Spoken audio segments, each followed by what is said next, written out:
changing lives.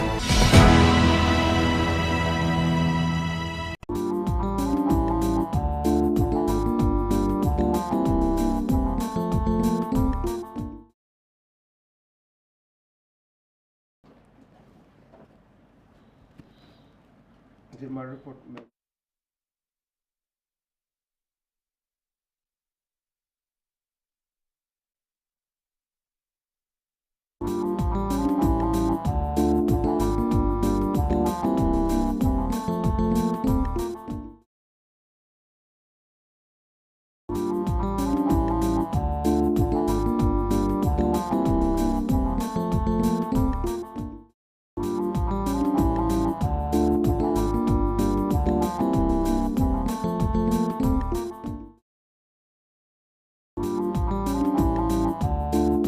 Hello and a very beautiful good evening to you, my lovely viewer and listener. Thank you so much. It is another beautiful Tuesday and you are joining us on Love at Home and on Hope TV. Thank you so much for always watching us, and I know that you are going to tell your friends that, hey, it is time. Love at Home is here. Now, the good news is that we are free to air. It means that you can watch us on your TV. When you put on your TV, just look for Hope TV and you see us there. On YouTube, on Facebook, on Twitter, you are there with us. Please like, follow, and share, and let's keep on sharing the good news on Hope TV. Today you are watching Love at Home, and I am Efia Sewa Mansa. You know, we've been talking about mental health. What is it? And so we are going to continue our discussion from last week. Please call in that friend, call in that sister, call in the family that it is time. Yes, time also. We'll be right back from this short break. Thank you.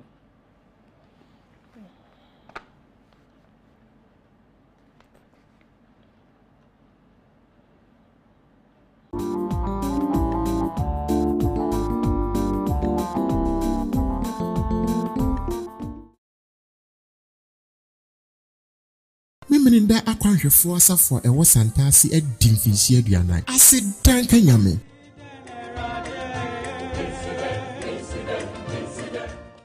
Jumadi yatu yensa frɛ mpanyinfo atitire a wɔde wɔn anim onyam bɛta Jumadi kɛse akyi. Yɛma mpanyin abɛdi akyiri. His Excellency Dr. Mahamudu Bawumia. Afenso baafo owusu amankwa akyi a ɔtɔso nsia. Kumase Bantima hen. Afenso mpanyinfo sonko a wɔde wɔn anim onyam bɛta Jumadi kɛse akyi edin ɛna edidi soe. Honorable Lawyer Kwame Osei Prempeh, CEO Royal Ghana. Honorable Simon Osei Mensah, Ashanti Regional Minister. Dr. Stephen Awan, Deputy Finance Minister and MP in Shayeso constituency. Honorable Kennedy Akwasi Kankam, MCE Asokore Mampong, Pastor Dr. Kwame Anobuahi, President Northern Ghana Union Conference, and our so Pastor Augustine Edujemfi, President ASSG. Osofo Penya Jumadi Sininan so and Pastor Stephen upon Ado, District and Church Pastor Santasi. Jumadi Sunquin Bekoso, Memenda Kwan, first Orifia, and West Santasi SDA Church premises. Ewo, Obubu Busumene die at Osuminu, 2nd November 2024. Anopanon Kono Pepe,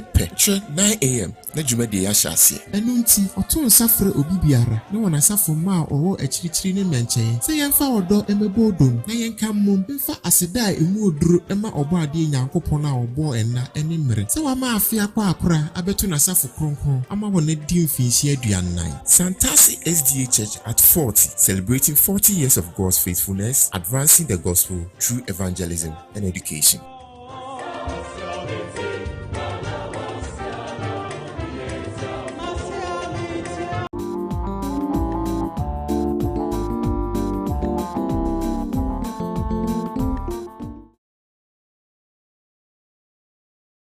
Hi, thank you so much for not leaving us.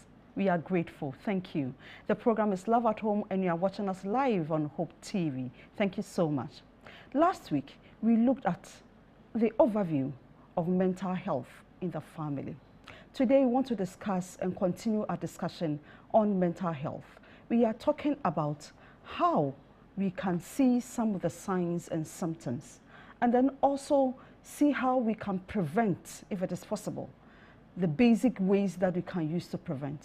You know that we normally go to the hospital to check on our health status. We want to know if our sugar or BP or other things are okay.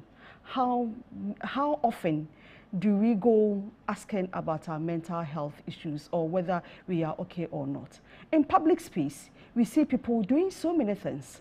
At church, at home, at workplace. Then you keep on asking yourself, what is the meaning of this? Are we all right? Today, this and many more we are going to be discussing on our show. I have a very beautiful woman from last week, Madam Palmer. Palm. Yes. She's from Accra Psychiatric Hospital. She's a mental health nurse. My dear, good evening once again. Good evening, Miss Ifia. How was your day actually? It was tiring. Tiring. With the help of coping strategies. You know? The coping strategies you gave us last week, I guess. I know. All right, so we all need to put them into use. And thank you so much for always being ready to share the knowledge with us. So on behalf of my viewers, we say thank you. And then please don't be stressed out. We need you. And you out there, you are welcome to the show. Thank you so much. Now, let's start our discussion. Last week, we looked at the overview of mental health, where we were looking at what it is and what and the rest. Can you just summarize for the benefit of those who were not able to watch us last week, just in a few sentences, then we can continue our discussion for today. So last week we discussed that mental health is a state of wellness of the mind. And when you're in that state of wellness, you should be able to cope with the normal stresses of life. You should be able to realize your abilities, and then you should be able to work well, learn well, and then contribute to your community or your society. So if you find yourself in a place where you're having challenges in any of these things I've mentioned, you should know there's a challenge, or there's likely to be a challenge. So you have to take the necessary steps so that it doesn't go overboard. Maxine, you know, this is very broad. Yes. You have said so many things in just a simple sentence. But, well, we want to know, what are some of the signs of these mental conditions or mental health that we see? Am I right to say mental health or mental health condition? So signs of mental illness. Illness, okay, Yes. Thank you. So the good mental health and then the bad mental. So the bad mental health is what we're referring to as mental illness. Okay. So someone who has bad mental health or has mental health challenges will exhibit certain signs and symptoms.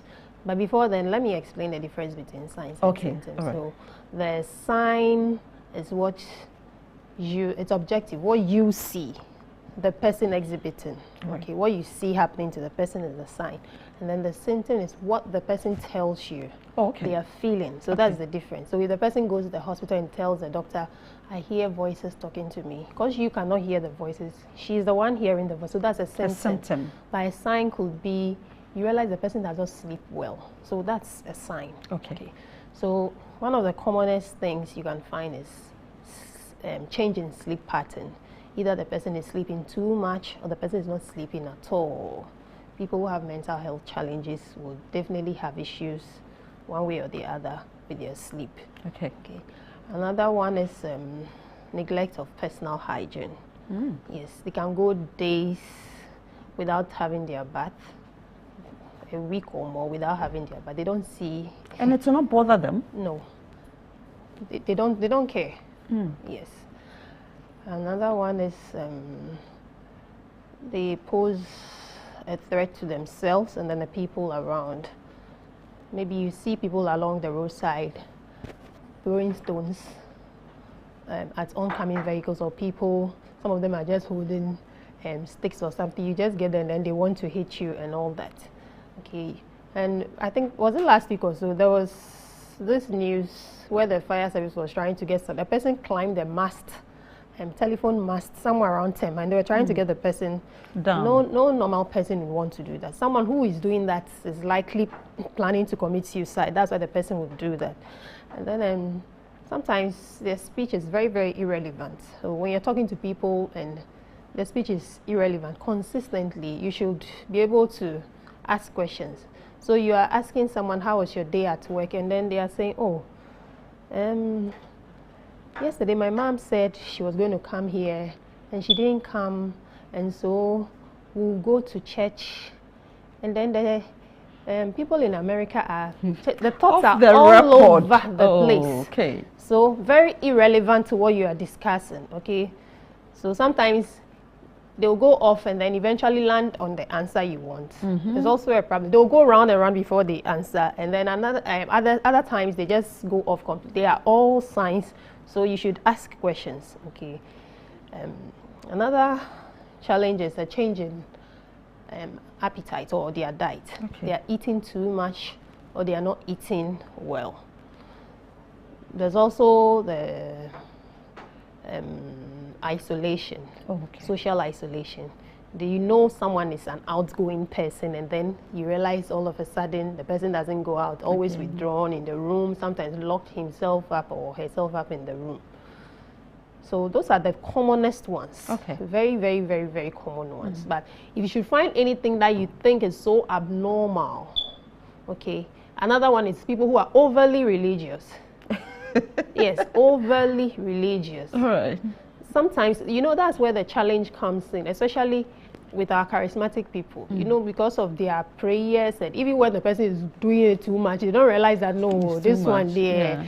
So before they realize the person has gone beyond measure. Yes, and then they'll have to bring the person to the hospital, and then we have to assess and realize, oh, even though the person was religious, he's gone overboard. Yeah. Yes. And because of their prophecies and all that, even if the person is hallucinating, they can't really tell whether it's hallucination or it's real visions or whatever the person is saying. Until probably the person causes havoc in the church or does something, and then they have to bring the person to the hospital.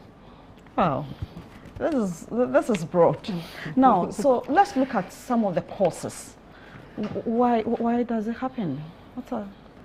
So there's not really a particular cause. There are lots of things that put people at risk of having mental illness or posing mental health challenges. There are lots of them.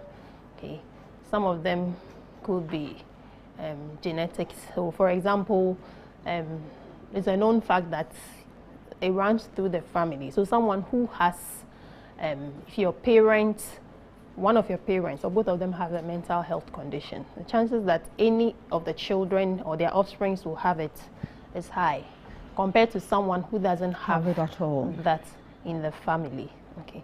Also, people who have been exposed to certain experiences in life. Okay. For example, violent experiences, or people who have been exposed to trauma.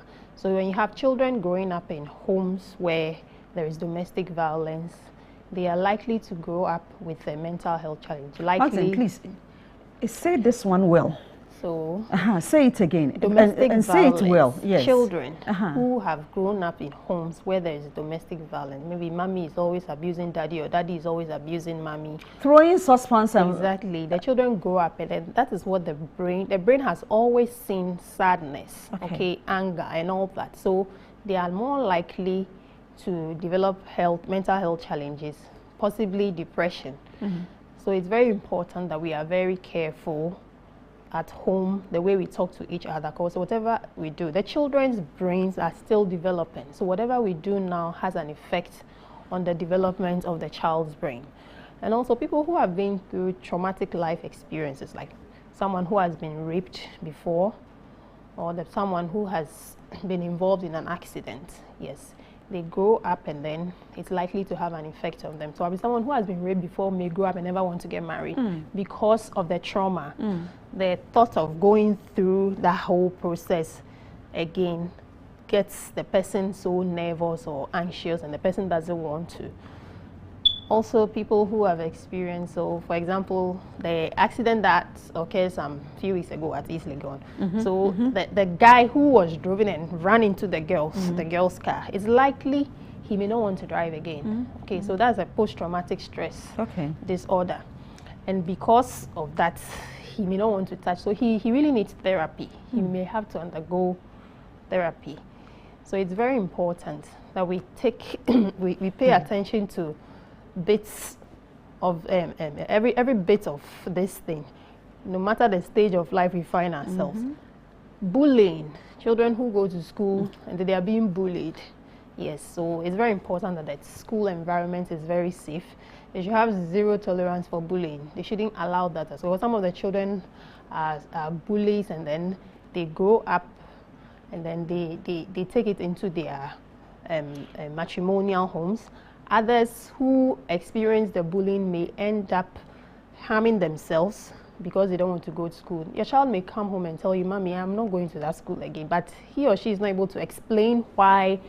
You know, sometimes you have to dig further, go to the school yourself and find out why your child is saying that. Sometimes if you don't agree and you don't want to listen, and then you say you are going to school today, whether you like it or not, you are going to, before you know it, they might harm themselves. They might either commit suicide or do something else. So it's very important that we pay attention to these things. Yes. Maxine, you know, you mentioned bullying, and I know that soon and very soon, maybe this week or next week, new batch of people will be going to secondary school. And you know, secondary school life is a different thing altogether because your parents are not there. People would want to show that, yes, we are the seniors, we know what's up, we are going to do that, we are going to do that. How should such children manage themselves?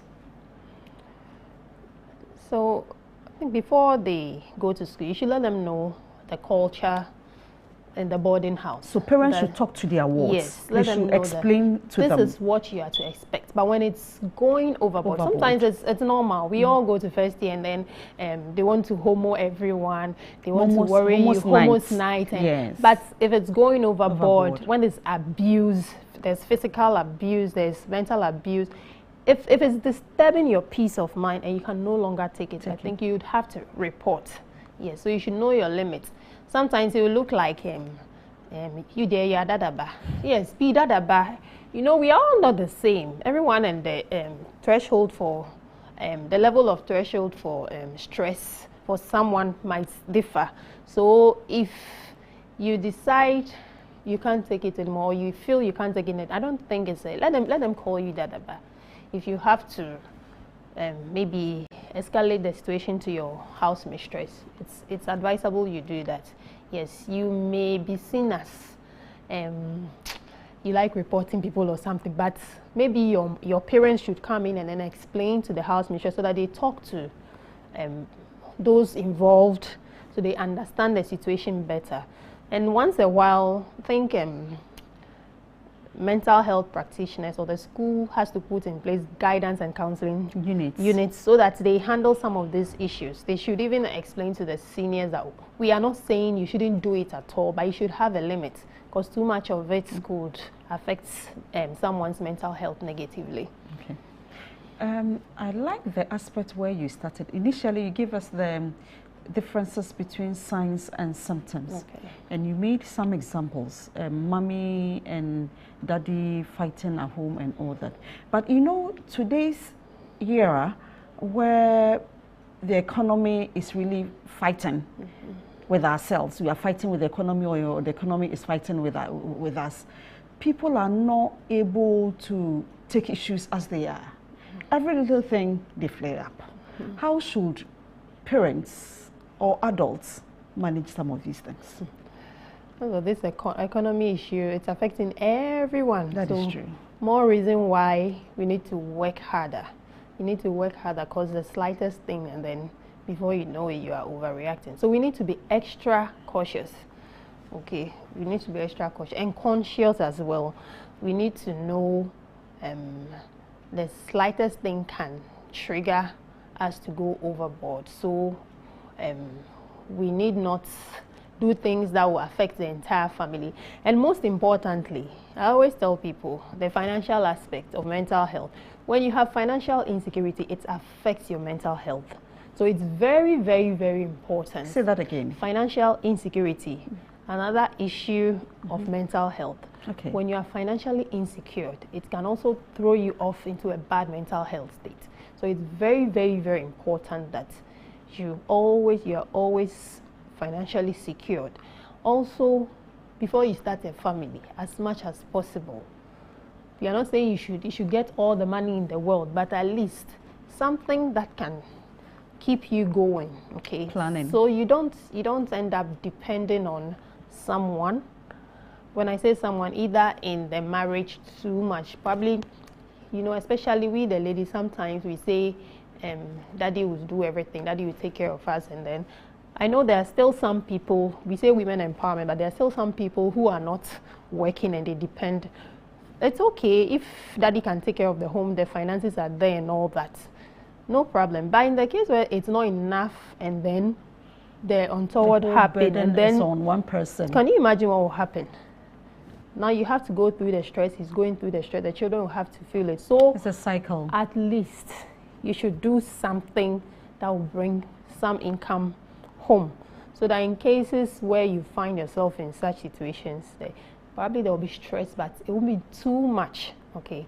So at least if you're asking daddy for money and he's not getting the amount you're asking for, he gives you part of it, you know you can support. But if he's not getting it and you're angry, he's also angry, then that's where the tension starts, and then everyone gets angry in the family. It affects everyone in the family. So it's very important that everyone does his or her best to bring something on board. Now, so what do we do when we see any of the signs and symptoms you mentioned earlier on? So the first thing you do is to take the person to a hospital. Any hospital close by, not necessarily a mental hospital, just any hospital close by. For some of the situations, you may not be able to get the person from the site of danger. So you need help. Like I talked about, someone climbing the telephone mast. You need the police or fire service to help bring the person down. So you have to call them or report to the police and then for help. Yes, and then they would help assist you bring the person to the hospital. So the very first thing you do when you see some of these signs and say to take the person to the hospital first, whether a general hospital or a psychiatric. If you're not sure whether it's a psychiatric condition, or you just take the person to a general. If you go and they have to refer the person, they refer the person to the psychiatric hospital. Do you often see minor cases like I can't sleep, people reporting them to your hospitals like that? Oh yes, people do. I'm asking this because we are quick to say, oh, this one, no problem. At the now they call hospital. We are quick to say that. Meanwhile, it may not be small for somebody. It may be a serious issue for somebody. That's why I'm asking that. So people do report with sleep issues, and probably they'll tell you that wasn't how they were sleeping. You know, people naturally have some abnormal sleep pattern. They will sleep around 12 and then by 4 a.m. or 5 a.m. they are up. Others can sleep by 8 and then by 5 a.m. or 6 a.m. they are. But if you know that is not your pattern and there's a change, you know you sleep at 8 to 5 and now you lie down at 8, you cannot sleep, you sleep at 12, and by 3 a.m. you are up, and it's consistent over a very long period, and you feel it's affecting your health or it's affecting other aspects of your life. Maybe because of that, when you go to work, you are not able to concentrate. Yes, concentrate, or you are not productive because you feel tired and the sleep is also not coming. So it's very important that you report. So we see how best we can help you. So as family, what can we do to have good mental health?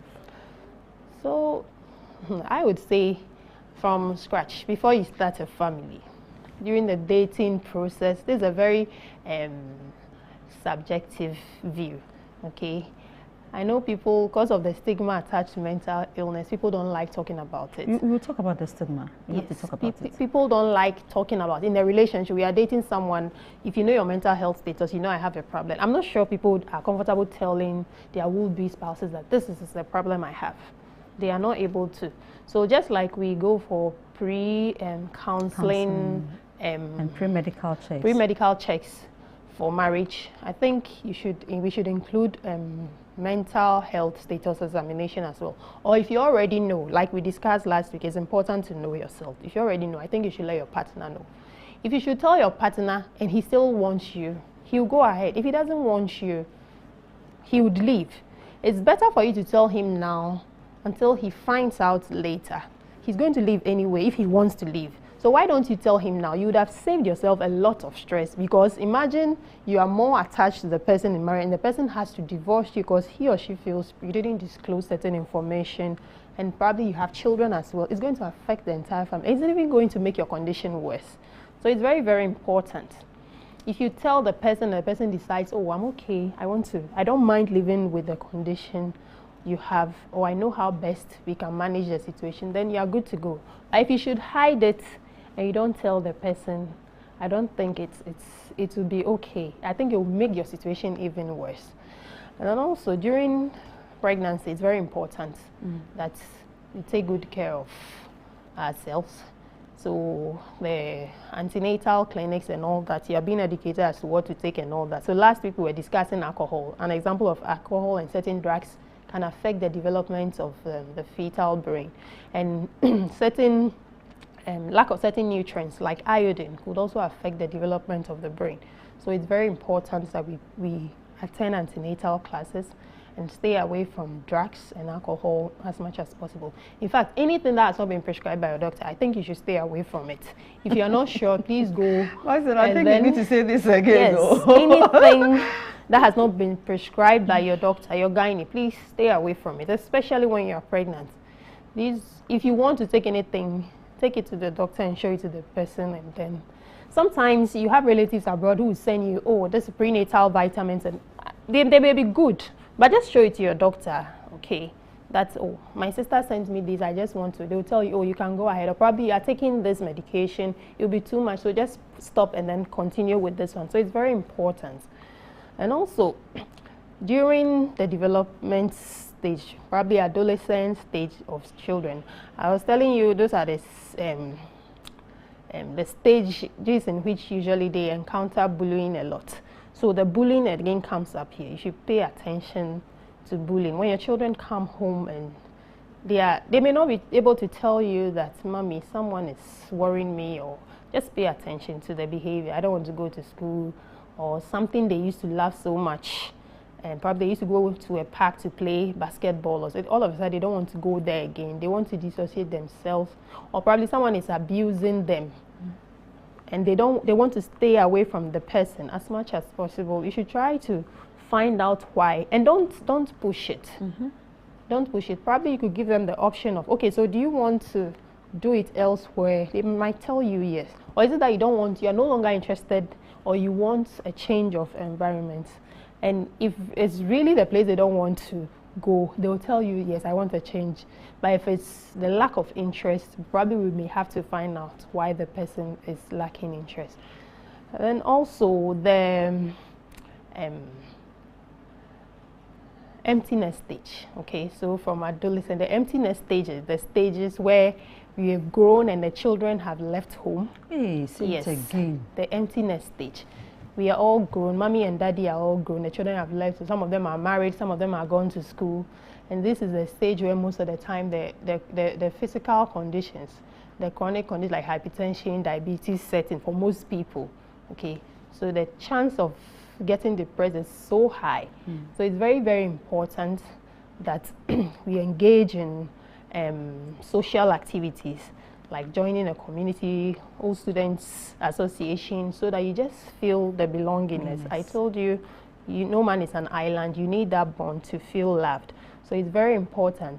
In events where you have grandchildren, you can have your grandchildren spend time with their grandparents, so that even if one of them has lost the spouse, they wouldn't feel they are all alone, and it helps reduce the risk of depression. So these are some of the things basically we can do as a family. Aside what we discussed last week, the diet, having a healthy diet, sleeping well, the affirmation, the gratitude journaling, and then positive self-talk. So aside those ones, these are the things we can do in addition. It is becoming more interesting, but it is important to note that as families, we need to engage with our children. Let's hear them. Let's find time to discuss so that they will know that we care, so that they can share whatever problems or challenges they are going through with. When they come back from school, take time, whether secondary school, boarding house, day students, whatever, find time to know what is happening to them so that they can also help them. Let me remind you that you can join the discussion through our WhatsApp line 00059680066, 0559680066, 0559680066. We are going for a short break. When we come back, we continue the discussion. Remember to call in your friends that we are discussing mental health conditions and issues so that we all learn together. We'll be right back. Thank you.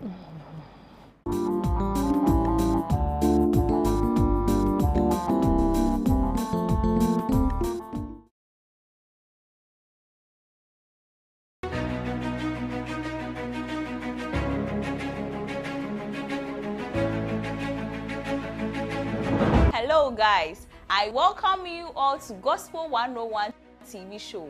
My name is Selassie Evelyn and I'm thrilled to be your guide on this uplifting journey into the heart of gospel music and inspiration.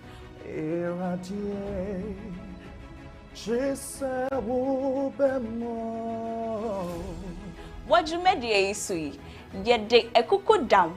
Omajidi ewa jom tuomu ena ebaso. Get ready for a television show that will challenge, uplift, and remind you of the incredible power of God. Yesha Wobose, yet the life-changing stories. We are not going to marry when we go to heaven. It is very true. But if we are not careful, our bonnet will cry. Good music videos. So tell a friend to tell another friend, say, Gospel 101 Jumedieno has come. It is not just a show, it is going to be an experience. Gospel 101, showing this and every Wednesday at 6 p.m. right here on Hope TV. A day and our umre eye.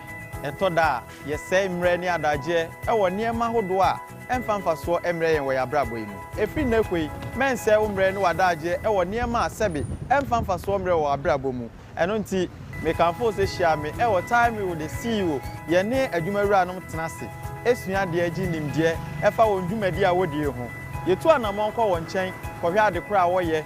Dwumadi a wodie kwan ofa so di no. Na fe ya ginkyeremu, ya penimde e de ama na wo de aka wo de dada wonim ne ho. Eno nti nyabre na hia e wo time with the CEO dwumadie so na yemfa adesua a ebeboa wo emre wo. Time with the CEO on Hope Business Forum, showing this and every Thursday at 8.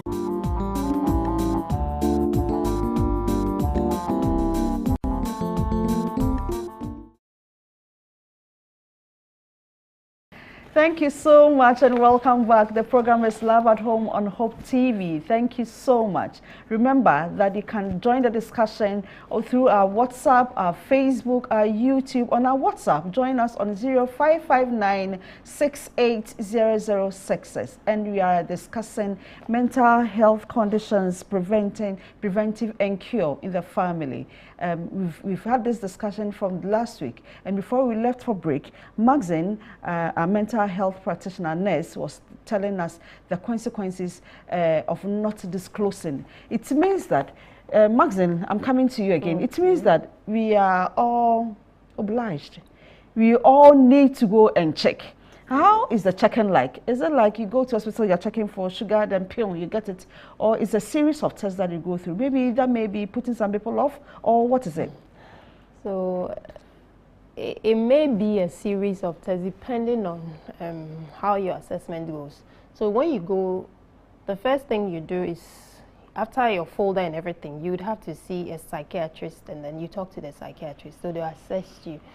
And then your mood, your thoughts, your perception, your orientation, a whole lot of things. They use a lot of parameters. So at the end, if you'd have to do some labs, okay, maybe you'd be asked to go to the labs. And if you need to see the psychologist, you'd be asked to go to the psychology department. So it depends on what they find at the end of the assessment. But a very simple assessment is just seeing the doctor, and then in the end, they just tell you maybe you are good to go, or you have this challenge, so I'm putting you on this medication, or I need you to see the psychologist, and then you'd be fine. So it's not really any cumbersome thing. It's a very simple procedure. The only challenge is probably because the clinic is usually heavy, because, you know, we don't have enough psychiatric hospitals. So you come and you meet a lot of people. That's the only challenge. Aside that, you can just walk in and then see a psychiatrist. So the part that you said you may have huge clinic, I mean huge numbers over there. Could that be the reason people are refusing to come and talk to you? I don't think. Or the issue is stigma. It has to do with stigma. I don't think it has to do with the heavy clinic. It's the stigma. People think. I need you to talk about this stigma. What should we do? So, people have this perception that if you go to the psychiatric hospital and then you are condemned, your mental health is beyond redemption. Hey. Yes, that's how bad it is. To the extent that it goes to the health workers as well. So they have this thought that when you enter the psychiatric hospital, everyone is running helter-skelter. The patients are chasing people and no. And the nurses are chasing them. That's what they think. Oh, goodness. It happens once in a blue moon. Okay. And now because there's an ER, you hardly see those things. What is ER? Emergency room. Okay, thank you. So at the OPD, initially you'd come and probably you see a few people who are making noise, shouting and threatening to harm people here and there, probably because there was no ER. But now we triage. So when I say triage, we give priority to some patients because they need help more than others. So you triage and then take such people to the ER. They'll be attended today, whilst those who can wait would be seated. So that's alone makes it easy, because if so it's a friendly place. Yes, it's a very, very friendly place. It's a very friendly place. So when you enter the hospital, you see everyone seated, and then sometimes people enter and they are confused because the picture they have in mind is not, hey, who do I talk to? Everyone is quiet. Here. Am I in the right place? Yes, they expect to see people jumping and making noise, but that's not what they see. Okay. So sometimes they come and then they are confused. It's a very lovely place. You should visit there. You shouldn't have any problem visiting the place at all. There are a whole lot of people, prominent people that come there. You never know. Mm-hmm. There are a lot of people in this country who come to the hospital and they're on their medication. They're on their medication, and because they are taking their medication regularly, it's helping with the management of their signs and you never know. Mm-hmm. So please. Don't be afraid to come to the psychiatric hospital. When you enter, people even come there for assessment. People are going to school abroad and probably they've been asked to do a mental health assessment. They come for assessment, the doctor writes a report for them, and then you pay for it, and then you get your report and then you go. So it's not about aggression and then people running helter-skelter. No, that's not it. It's just like a normal hospital. But once in a while, you may hear people screaming because they are resisting. They don't want to come to the hospital, and they've been handcuffed by the police or a relative, and they've been brought to the hospital. So please, the stigma should end today. I know it will take time. Now we are doing our best. Before, people wouldn't even want to hear anything mental health, but now they are accepting it gradually. So we know by and by we'll get there. But with my viewers, those who are watching us, I know for them it's dying out today. Yeah. So they can just walk to the hospital and then I just request for a checkup. Why not? We will. Thank you. Thank you for that comforting words. Now, we want to look at, you know, for some people over time, they'll be complaining of headaches. Okay. For example, headaches. Then they'll just go to the over-the-counter, get some medication. Then the pain or the headache seems to go down. Okay. Is it advisable? For example, you've been diagnosed, then you are under certain medication. Then when you get finished, because you know it, you go and buy. How serious is that? No, you shouldn't go to buy medications. Not all medications are over the counter, but you know this is Ghana. Even medications that are not over the counter, you still get it over the counter. So something like paracetamol is an over the counter drug. You go, they give it to you. You take it for like 1 week, you are not feeling okay. You shouldn't go back and buy paracetamol. Always we hear in the adverts, if symptoms persist for more than 3 days, consult your doctor. So why are you going to buy for 1 month? You've been buying paracetamol and you keep buying and keep buying. So you have to go to the hospital. Probably there's an underlying condition that is causing it. So if that condition is not resolved or it's not managed, you keep experiencing the headache over and over again. You know, overdose of too much paracetamol is not good for the liver, okay? So you might end up with another condition. So it's very important. And then when you have a mental health condition, what are you going to tell the pharmacist? What are you going to say? That's what? You are seeing vision, so you want medicine, or what? What are you going to tell the pharmacist? So the best you can do is to go to the hospital. Even if, you know, there are people who come for medication on monthly basis, on regular basis, maybe every 3 months, every 6 months, they come for it. Even when it gets finished, it's not advisable to go to the pharmacy and buy. You need to come for review. Sometimes when you come, depending on what you tell the doctor, they know whether to add something or reduce the dosage or not. So if you keep buying and all that, it makes the treatment a bit difficult, because we are hoping to see improvement. And if you've been on the medication and you are treating you are self-medicating, and then you come and tell us something else, we wouldn't know what to do. Sometimes you can be on the same dosage for a very long time, for like a year or two, and then something might happen, and then probably they may have to change it. But if you are not coming for like a year or two and you are buying the medications yourself, and when you come, what are you come to tell that you are buying it yourself? So you had a crisis. We wouldn't know how to go about it. It would be a bit difficult for us than someone who comes regularly, because we have the records, we know probably what transpired in the last few months. So it will be easier to manage that person more. Okay, so let's look at what will be the benefits of seeking earlier treatment in a family. So seeking earlier treatment is very, very, very important, because it's like you save the situation by half. Yes. So if you for instance, you have someone in the family who has had low moods for a while, maybe 2 or 3 weeks now, you realize that he is not well. He looks moody, he's been down probably because of something that happened at work. And for 3 weeks, you're not seeing improvement. Once in a while, you try to cheer him up, he cheers up, and then it's like he goes back to that moody state. You go to the hospital probably in the 3rd week, and then you see the doctor assesses and then realizes, based on the assessment I have done, he's likely to end up in an extremely depressed state, and he might even take his life, okay? So we need to keep him here for a while, or put him on some meds to manage him, to see how it goes. So imagine you didn't take him to the hospital.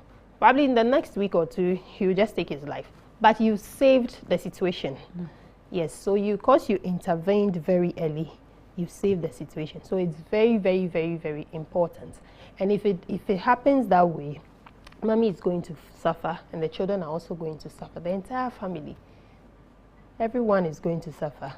So it's very, very important when you see certain things that you feel are so abnormal, especially if it's interfering with your peace of mind at home, or interfering with your occupational function, your social life, or your school. It's very important that you ask questions, and then if possible, you can report to the hospital. Okay, so what are some of the cures available for for these conditions? So mental health, I wouldn't say really there's something to cure mental health. Usually what goes on is they're being treated, or they are being managed. Yes, they are managed either by medications, or through therapy, or through talk therapy. When I say therapy, I mean talk therapy. So the psychologist sees the person. So it's not every condition that goes, you'll be asked to take drugs? No, not every condition. Some people come, they see the doctor, and then they ask to see the psychologist, and then probably they have a session, maybe over 6 months. Every month the psychologist asks you to come. With time, they'll book you. They'll tell you, okay, so next month we'll be having a family therapy, so come with your husband, come with your child, and then you do it. So over time, when there's an improvement, then you'll be asked to stop coming. Then with the doctor, sometimes they may have to prescribe certain medications to help manage your signs and symptoms. Yes. Sometimes you have to do both the medications and then the talk therapies. And then sometimes you may have to join a group of people who learn from their experiences. Okay. So like the Alcoholic Anonymous, there are people who share their experiences of how they overcame probably alcohol. All right. Yes, so you join those groups and then you learn from them as well. So it depends on the condition and then the kind of management and then treatment you'll be given. You know, Maxine, I am trying to look at this whole issue from the family setting, where if it is not managed well, the repercussions or the consequences that, for example, the husband or the wife or the children, the people around them, the church, society. I just want you to elaborate. I just want us to see how serious, if these things are not managed, how far it can get us to, with a simple thing taking the person to the hospital. So mental health goes a lot. It could even affect the nation as a whole. So yes, so people are committing suicide or committing homicide. They are killing other people, and then they have to end up in the prisons. And then the government would have to pay for their medical bills. They sometimes come from prison. They come with the prison wardens to the hospital. You pay their medical bills, you feed them, you pay their anything they have to do. It's like they become a property of the state. So you channel all your resources in managing them. So if the state is able to put measures in place that people can easily have access to facilities when the need arises, I think it would help a lot. So you don't get to that extent where we have to. But do we have? We don't have enough. That's the thing. Okay. And even with the ones we have, sometimes you'd have to pay for it. So hopefully in 2 days, yes, from 1st November, mental health, most of the mental health conditions are now on NHIS. Oh, hooray! Yes. That is nice. Good news. So you can just walk into any hospital with a psychiatric unit and then you should be sorted out. So measures should be put in place to help curb this situation. Also, the church needs to do more with regards to counseling, especially when I talk about, I mean, when it comes to marital counseling, we should be able to involve professional counselors as well, so they would be able to touch on some of these things. Any counselor, any trained counselor, even not a mental health counselor, will touch on some of these things. And there's a need to go for further checkups, or you need to talk about disclosure and the need to understand each other and how best you could go about your relationship. It's very, very, very important. So the church should also invest, because in the end, if you are losing your church members because of mental health issues, then what's the reason for the church? Because the church should be a safe haven as well. It's very, very important. Because I can't imagine coming to church and then my husband or any of my children has mental health issues, and you can't come to church. You can't. You have to take care of them. That's the truth. Yes. And all the resources will be channeled there. That's it. And even sometimes, even if you are able to come to church, the gossip, another thing, the gossip, and the child has done this, and the husband has done this, the whole thing. You know, if I come to you in your judgment, I'll come to you again, because it's like, what you are making me feel bad about what I'm telling. Even if you know what I'm saying is wrong, because it has to do with mental health, you shouldn't talk. Just listen and then help where you can. If you can't, you just refer the person to the appropriate quarters. Yes. Are there some helplines that we need to have in case somebody may need to get some help? Yes, so last week I put out this number for the Mental Health Authority. It's a call center. A toll-free number. Yes, a toll-free number. So you call, if you have any challenge with regards to mental health, just call them and then someone will talk to you and then give you the best of advices. So I'd like to put the number out again. Okay. 0800 678 678. 0800 678 678. Well, now, what advice do you have? One, for children going to school. Two, to our mothers, our wives, our fathers or husbands. Then, society. So, for children going to school, it's a new environment and you're bound to go through stress. It's very normal, okay? But if you think it's coming with other things that you cannot take, you are having challenges with your studies, you're having challenges with your sleep, and you think you need someone to talk to, you should ask for help. The best thing you can do, if you can't confide in your school mother or school father, as they say, some of them are very good people, others are not. You can't trust them completely. The best person you can go to is to go to your house master or your house mistress and then tell them how you feel. If you think things are not changing or they are not taking any action, you can call home and then let your guardian or parent know. So maybe they would have to come to the school to see how best they can go about the situation. And then for mothers, especially new mothers who have just given birth or new moms, please, I always say this, no one gives an award for the neatest mom in the world when it comes to nursing a baby.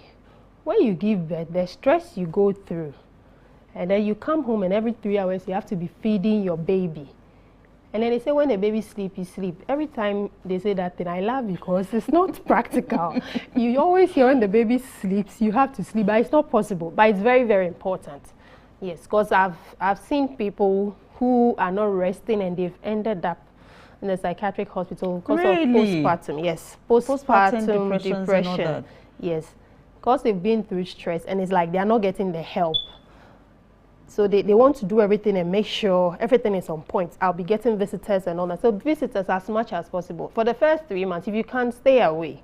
Let the mother be free. If she feels like sleeping or washing the bottles later, just leave her. You come there. You shouldn't come there and then she feels, my whole place is in a mess and I'm not doing this. And then daddies, please, you also have to help, okay? The mothers-in-law, please, if your daughter-in-law's mom is not alive or is not available in a position to help take care of the newborn baby, please treat them the way you would your daughters, because it's very, very, very important. Once in a while, we step on each other's toes. I may step on my mom's so she wouldn't feel offended like I'll do it to my mother-in-law. So please, take them as your daughters and then help them. So if they need to sleep so that you help them with the cleaning, please kindly do so, because it's very, very important for their mental health.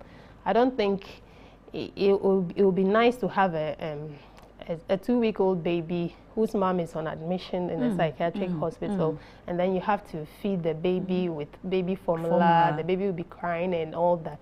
It's very, very important that the baby would always be around the mother to have that bond, because it also helps their mental health. It helps in the development of the brain. So please, treat them as your children. And then to daddies, we know you've been doing a lot. We love you for that. Yes, we appreciate you. And please, kindly help us as well. We know you don't really have the paternity leave like we have it, but now I'm told they want to introduce, is it 2 weeks or so? In some private organizations, they do have them. Yeah, now the government wants to introduce. That would be great. Yes. So please, when you come home during those times, as much as possible, try and then help. So we can run shifts. At least that 2 weeks, you are in charge, and I know that when you go, I'm taking over. When the baby is sleeping and I have to be breastfeeding every 3 hours, when I express my breast milk, I can't be waking up every 3 hours. So please, if you can wake up during those periods sometimes so that you feed the baby, it's also very important. It also helps.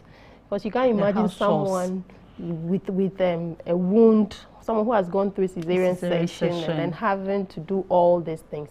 It's really, really, really, really, really important that we pay attention to their mental health, because anything can happen. So, to society. To society, please. Including the church, where we stay, everybody. This issue of what gender did you give birth? Society, hey, you've given birth to a girl again, and so what? A girl is a human being. There are people who are so expectant. They are so expecting a certain gender such that it affects their mental health. Oh. Yes. So it's you shouldn't expect, so long as you're expecting a baby, it's a baby. You shouldn't think of the gender at all.